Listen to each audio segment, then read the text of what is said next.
There's a new president on the Madison College campus. We'll tell you what he thinks about having his predecessor paid to help him.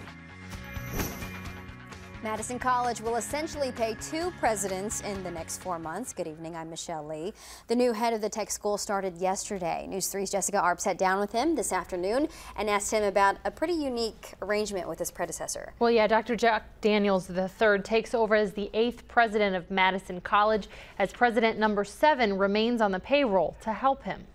It's important not to come in with a set plan. Only 2 days into his new job, Dr. Jack Daniels says there will be a learning curve. I think it's going to be important to work with the administrators and the faculty, determine what are the best ways strategically to move forward. He'll also be working with former Madison College president Betsy Barhorst, who under an agreement made with the MAT District Board of Trustees will be paid her full salary for the rest of the year to simply be available to Daniels for questions. As a board member, as a former board member, yes, it weighs on my conscience whether or not this was the right thing to do. Former board member Noel Radomski says he has since reconsidered the June deal to pay Barhorst nearly $90,000 through December 31st.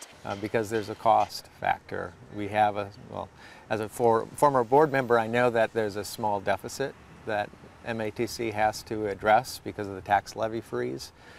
Plus we have the buildings that are up because of the public referendum. Do you think that it's appropriate, the contract that was executed in this case? What I believe is appropriate is the transition that needs to occur. There's a lot of history with Dr. Barhorst. 8 years of history, 9 years of history. When it comes that time, we need to make a decision on, do we shorten it, the length of time, then I will engage the board with that decision. Radomski says the board originally intended to have some type of transition, but wishes now they would have waited until Daniels was hired and asked how much help he would need. Daniels told me today he couldn't say at this point how much he planned to consult with Barhorst over the next few months as this arrangement continues. Hindsight is always 20/20. Asking those questions, though, important. All right, thanks, Jessica. There's also a transition of sorts as Rebecca Blank takes the helm as the Chancellor of UW-Madison. This afternoon, I sat down with Chancellor Rebecca Blank. We talked about working with the legislature